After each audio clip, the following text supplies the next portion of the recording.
Hi, and thanks for joining us this afternoon. My name is Laura Myers, and I am the manager of volunteers and gallery learning at the Heinz History Center. You've joined us today for a part of our My name is series, Laura Myers, and Uncovering. I am the manager Again, of it's happening. volunteers and gallery.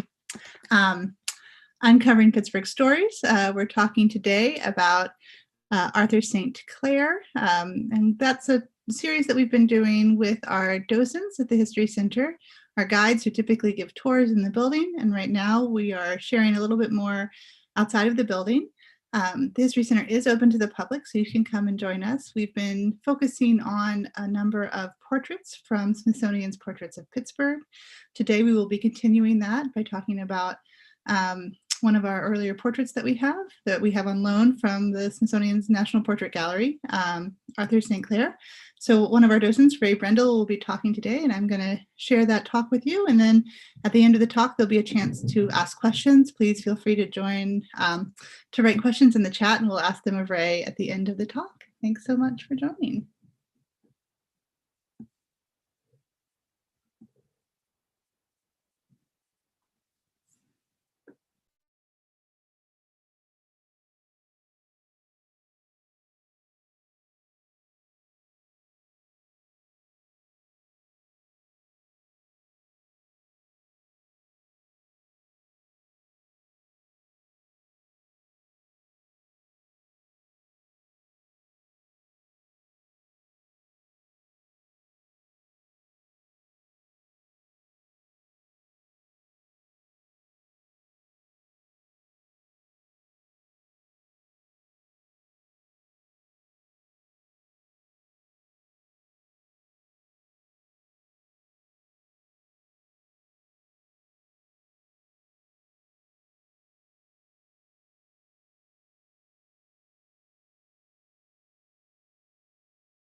Sorry about that, folks. It seems like you couldn't hear the video, so I'm going to start that again. Just 1 second here.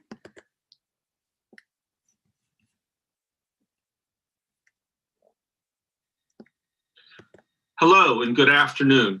My name is Ray Brendel.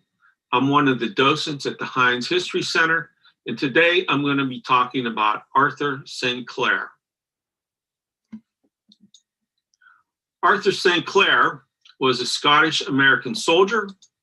He was a controversial politician, a patriot, and one of the least known of our founding fathers. Just so you know, there are two spellings of his name. If you ever do research, you can see here one with an E, one without an E. I used the one without an E, which was the most common spelling. And in today's presentation, I'm going to talk about some artwork that's on display at the Heinz History Center of Arthur St. Clair. I'm going to talk about the artist who created that piece. And finally, I'm going to talk about Arthur St. Clair himself. So first, let's look at the artwork, and you can see it up here in the corner. It is a watercolor on ivory, painted somewhere around 1795. It's quite small. You can see the dimensions, 2 3/4 by 2 1/8, which is actually smaller than a hockey puck, if you see this reference here. Now, before photography, these miniatures were the keepsakes of the day. Like today, you and I carry around pictures of our loved ones. Well, back in the day, these little pieces of ivory were used. Painting with watercolor on ivory is very challenging. You have to do a meticulous preparation of the ivory, and it requires special painting techniques. And here is a bigger picture of that portrait, which again is on display at the Heinz History Center. Recommend that you go see it. Now, ivory was first used in Europe around 1700. It became very popular in Europe and in England and America. It became the surface of choice for these miniatures. And pieces of ivory were cut in thin slices from elephant trunks. Now, today, that would be a problem with animal rights activists. I personally would be very opposed to killing these beautiful animals just to get a piece of art. This particular portrait was a gift to the Smithsonian Institute. It was given by Arthur St. Clair's 4 times great-grandson, and his name is Arthur St. Clair Johnson. Now, the artist who created this piece is Jean-Pierre Henri Eloise. He goes by Henri Eloise. He was born in 1755 and died in 1840. He was born in Caen, France, and trained in Paris. He moved to London in 1784 and entered the Royal Academy of Arts. He immigrated to America at the outset of the French Revolution. And who blames him? Who wants to live in a country undergoing a revolution? He came to America. He moved around a little bit. In 1792, he settled in the Philadelphia area. And in Philadelphia, he ran a school that, quote, to teach young ladies in the art of drawing. And he must have been very good because he had some pretty famous clients, including Eleanor Custis, who was the granddaughter of George and Martha Washington. He had some other famous clients, including, well, Martha herself and General Anthony Wayne. Now, these 2 portraits are done on canvas, and they're a lot bigger, canvas being the traditional medium. Now, I tried, but I could not find a portrait of Henri, so we don't know what the artist looks like. I'm going to talk a little bit about Arthur St. Clair now.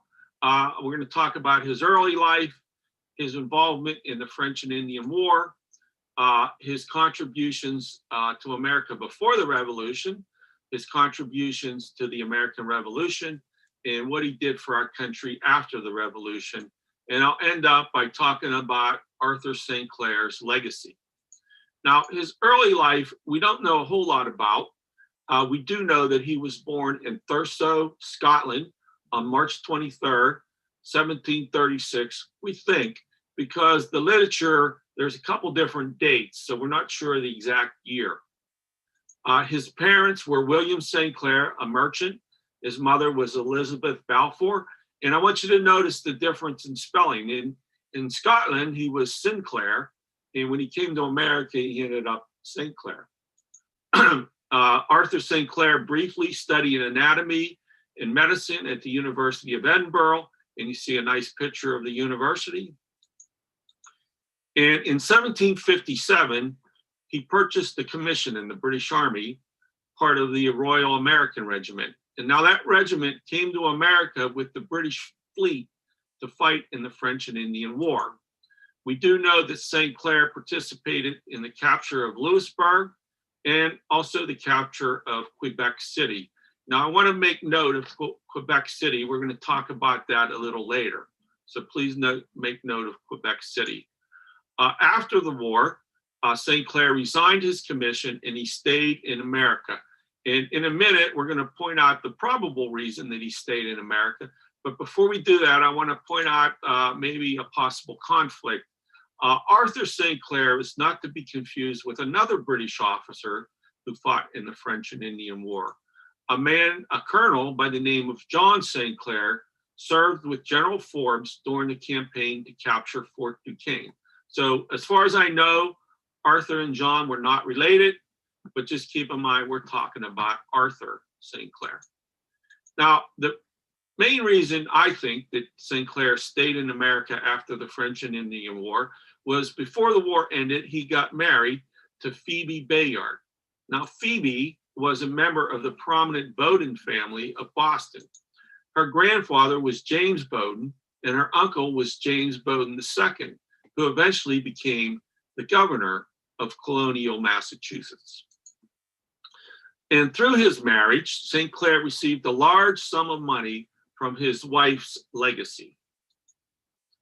Now, as he was serving in the French and Indian War with the British Army, he spent some time in Fort Ligonier, which is in Western Pennsylvania, so he was familiar with the area. So after the war, in 1764, using the money he got from his wife's family, he purchased approximately 400 acres in the Ligonier Valley.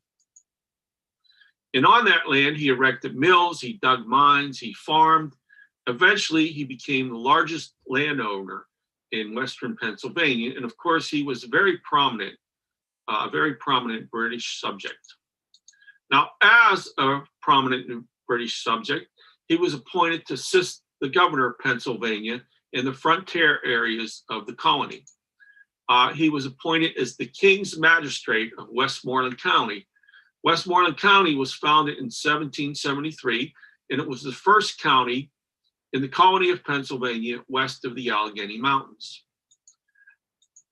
Now, there's an interesting story that involves St. Clair. Now, we look at this map and we can see colonial Virginia extended up into southwestern Pennsylvania, what today is southwestern Pennsylvania. So if you look at this map, we know that Pennsylvania comes down here, makes a right angle, and up in this area right here, if you can see my mouse, is Pittsburgh. Now, Pittsburgh was quite a prize, still is, by the way. With the three rivers, it was just the super highways of the day, a lot of natural resources in the area. So Virginia claimed this area, which we know today, Pittsburgh is part of Pennsylvania, not part of Virginia. So in 1773, the colony of Virginia set a militia up to claim Pittsburgh.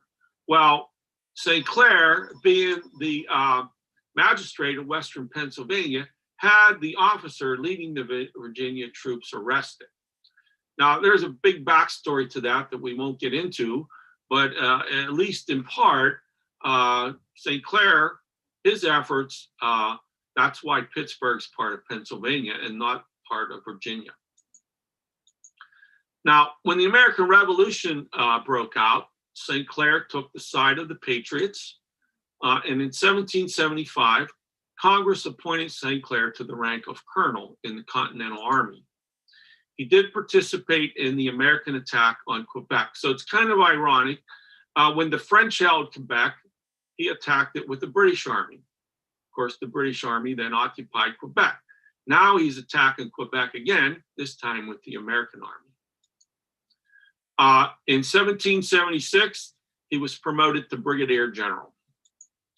And what General Washington had him do was to raise and train a militia in New Jersey to strengthen the American Army. St. Clair did take part in the crossing of the Delaware in the subsequent Battle of Trenton. Now, the Battle of Trenton was very important.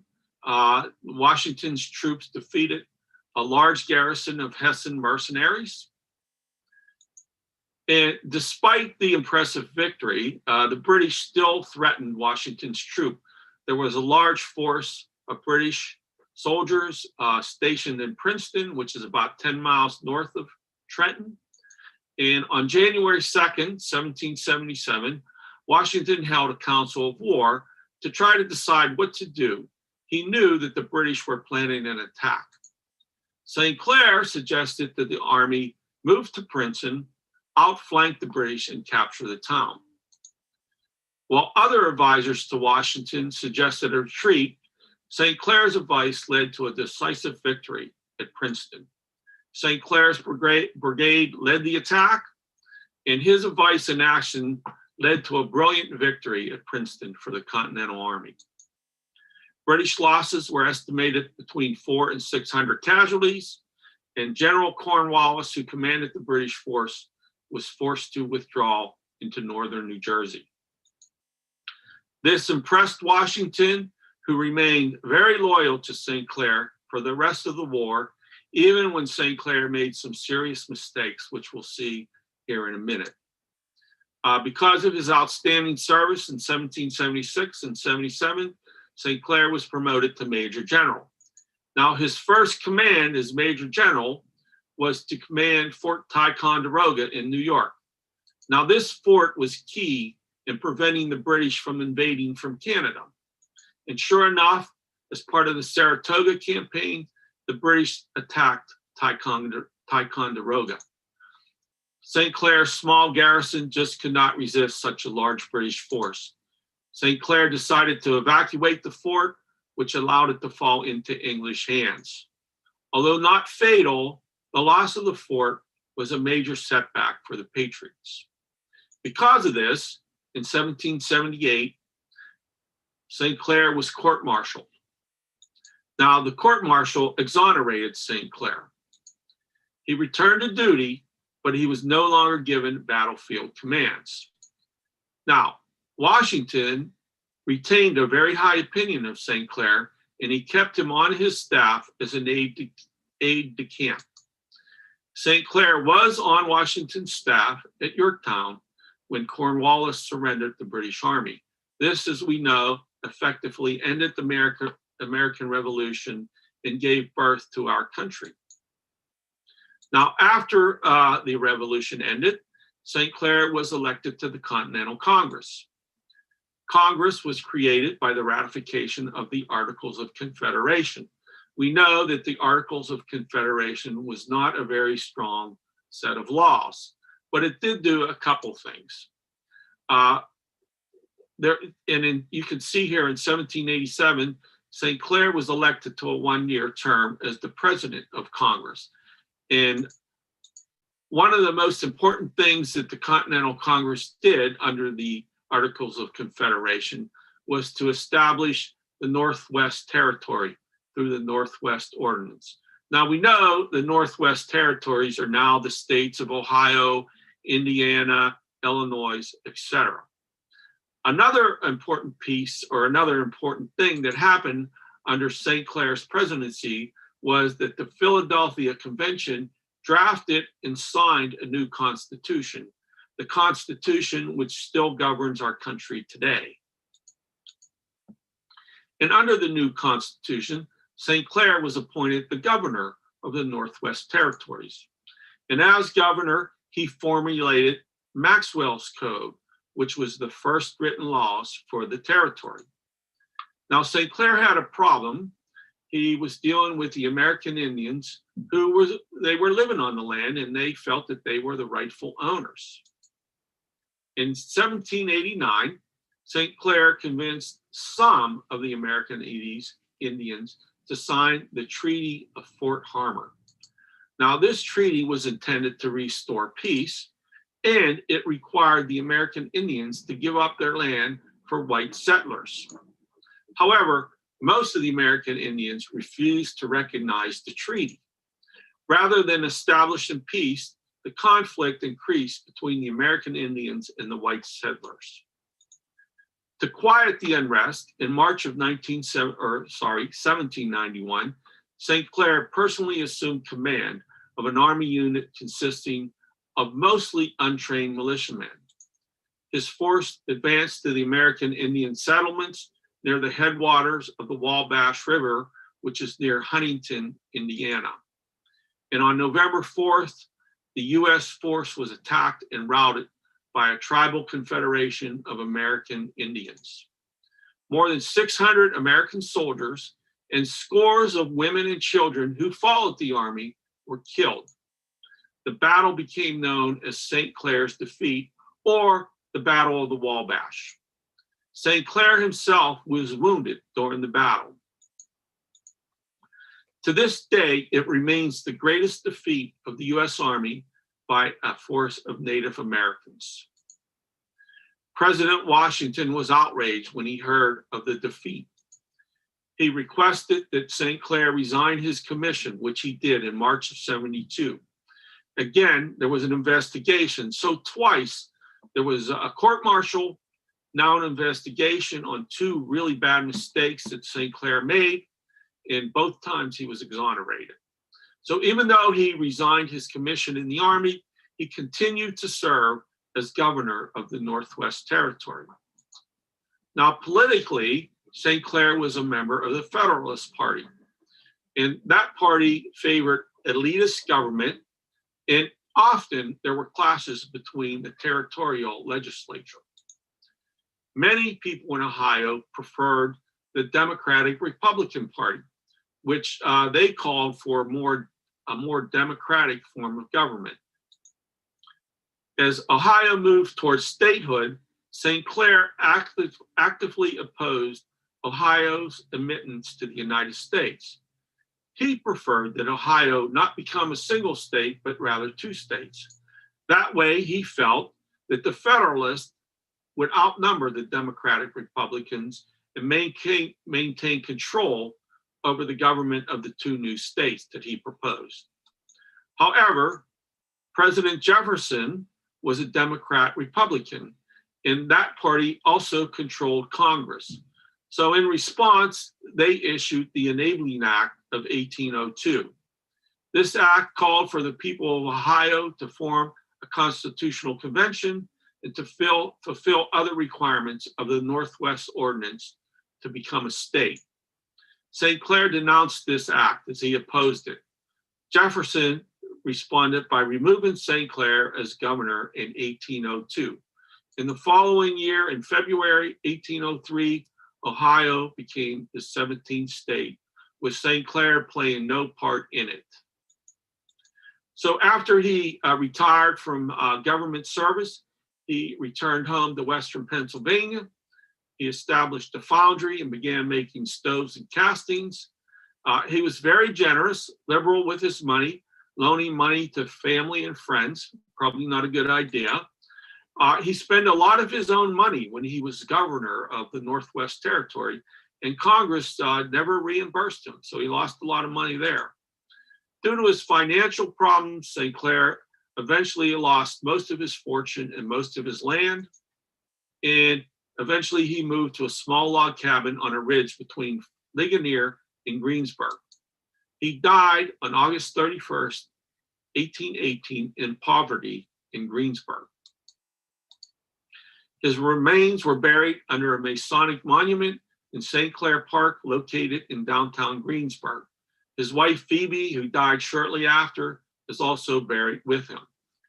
Now, here is a picture to St. Clair Park in Greensburg, and I highly recommend if you get a chance to go to it. So you can see the paved walkway, and right to the right, there's an amphitheater. And if you were to follow this pathway to the end, it's about a mile long, there's a nice playground there for children. Scattered throughout the park are several 18th century graves, including the grave, of course, of General St. Clair and his wife, Phoebe. So again, if you get a chance, go to St. Clair Park in Greensburg. St. Clair has quite a legacy. There are 3 states, Illinois, Missouri, and Alabama, who have counties named after Arthur St. Clair. In Ohio, there's 2 townships in a city. In Pennsylvania, there are 4 townships in a borough. There's a street in Frankfort, Kentucky, named after St. Clair. They named a fort in Ohio after him in 1792. That fort is now a park. And in his hometown of Thurso, there's a 3-star hotel named after St. Clair. During the American Civil War, there was a steamer named after Arthur St. Clair. Here you can see a picture of it. And a personal connection here, there's St. Clair Hospital in Scott Township. Now, Scott Township is a suburb of Pittsburgh. It's where I live. I live about probably a mile or so from St. Clair Hospital. And both of my children were born in St. Clair Hospital. Now, originally, there was a township in Allegheny County, which is where Pittsburgh is located, named after St. Clair. And it was broken into Lower St. Clair and Upper St. Clair. Now, this map of Allegheny County outlines the various townships and boroughs in Allegheny County. And this big area here, kind of in the middle, is Pittsburgh. And you can see this area in red is what is still today Upper St. Clair. Now, all these communities outlined up here were part of Lower St. Clair. And now eventually these communities broke off into their own townships and communities. So Lower St. Clair no longer exists, but Upper St. Clair is still a very vibrant suburb of Pittsburgh. Now, there is a remnants of Lower St. Clair. If we look in this corner of Pittsburgh, there's a neighborhood that's called St. Clair. And again, that's the last remnant of Lower St. Clair. So just to review St. Clair's life, he was a Scottish immigrant. He fought in the French and Indian War. He married into a prominent Boston family. He was influential in the early settlement of Western Pennsylvania. He rose to the rank of Major General in the Continental Army. He played a major role in the Battle of Princeton. On the negative side, he surrendered Fort Ticonderoga to the British. He was present at the surrender of Lord Cornwallis that ended the American Revolution.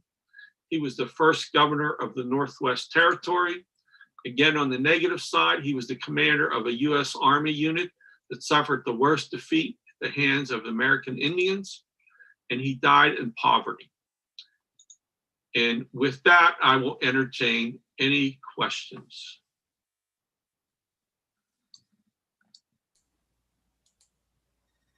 All right.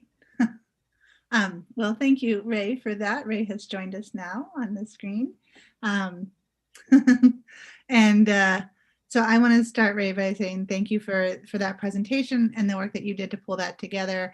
I think when we originally conceived of this series, Uncovering Pittsburgh Stories, part of the impetus for it was that as docents, there is a lot that you all know about the stories in the building, but there's often like a cool news story or something you know a little bit about that you want to go track down and learn more. And so I'm curious to hear, what made you want to learn more about Arthur St. Clair, and where did you start? How much did you know? Did you know anything about him beyond his name when you started this project? Well, I was interested in St. Clair for a couple of reasons. One, I am a veteran, so I am interested in military history. And as I pointed out, both my children were born in St. Clair Hospital, which is very close to where I live. And where I live in Scott Township, it's a neighbor of the township of Upper St. Clair. So there was that. And as far as doing the research, it was mostly online. Found a lot of good stuff on Arthur St. Clair. And I really didn't know anything, not that much about him. So it was kind of interesting finding out how influential he was to the Western Pennsylvania area. Yeah, and beyond. Yeah, I think that one of the fun things about the Smithsonian's Portraits of Pittsburgh collection of 56 portraits from the National Portrait Gallery is that there are stories that people will recognize as being stories from Western Pennsylvania, names that people know are associated with us, and then these stories that people are probably not as familiar with in general. And this idea of sort of going down the rabbit hole of saying, well, hey, that name sounds familiar. What's the story behind this person? One of the things I particularly loved was that you actually went out to Greensburg and visited the grave and took that picture there. And well, credit where credit is due. My wife was with me. She took all the pictures. It's good to give credit to your partner in crime there. But I think that it is a good way to remind people that sort of you can pick up that thread and go explore, especially on a day like today. It's gorgeous out, right? But to be able to explore the region in different ways than we can when we're more inside. So I am looking, I don't think we have any questions yet from people on YouTube, but please, if you have them, throw them in the chat for us. One of the things that we talked about with this portrait, and it is a miniature, it's very small, is that we tied it into the portrait that we already had that was part of our permanent collection of Ebenezer Denny. And so you and I talked a little bit about who those two men were in relation to each other. The portraits are very similar, but their stories also have some overlap. And we did a program about the Ebenezer Denny portrait last week.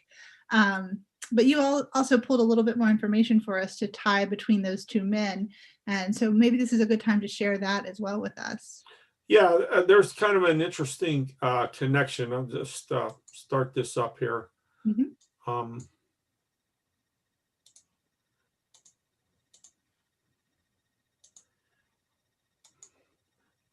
Arthur St. Clair and Ebenezer Denny have a few things in common.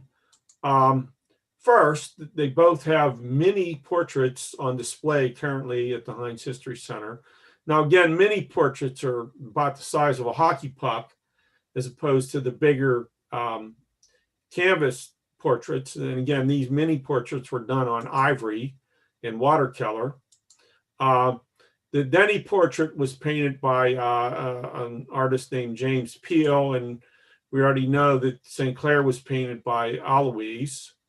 But there's another connection other than just these two men having a portrait on display. And here's the connection. Well, first of all, if you know the history of Pittsburgh, you'll recognize the name Ebenezer Denny as the first mayor of Pittsburgh in 1816. He was elected mayor. But he also was a lieutenant and an aide-de-camp to St. Clair at the Battle of the Wabash. Now, we know that was a loss for St. Clair, and he was investigated because of that loss. So in 1792, during the investigation of the Wabash defeat, Denny traveled to Philadelphia, and he gave a report to the Secretary of State, which was Henry Knox. So, and it's believed, we're not certain, but it was believed that during this trip to Philadelphia to testify in the investigation, that Denny had his mini portrait created. So there's a connection. These two men were, they served together at the Battle of the Wabash in 1791. And then 220 some years later, both of their portraits are hanging here in Pittsburgh at the Heinz History Center. So pretty cool piece of trivia there. One that'll come up maybe in one of our trivia nights. Yeah, I think one of the great things about being able to look at this on a screen when we try to look for the bright sides of doing more things virtually is that these are small portraits, right? They're quite small. And so it's fascinating to see them in person and to be able to see the detail, the level of detail that the artists were able to get. But it's also nice to be able to see it on the screen where you can zoom in and really look at some of that detail in a virtual space too. But I would be remiss if I didn't say that the Smithsonian's Portraits of Pittsburgh is a temporary exhibit that is on display until January 5th at the Heinz History Center. We are open every day from 10 to 5. And so we hope that people will come and check it out while it is with us. It's a great exhibit that does tell some of these stories that people might not be as familiar with. And I think this is a great example of them. So thank you for sharing this story today, Ray, diving down a rabbit hole and learning about a new person. It is part of the fun of what we get to do at the History Center is sort of pick a new topic and learn as much as we can and encourage other people to do the same work. Yeah, well, thank you for letting me do it. It was fun. Awesome.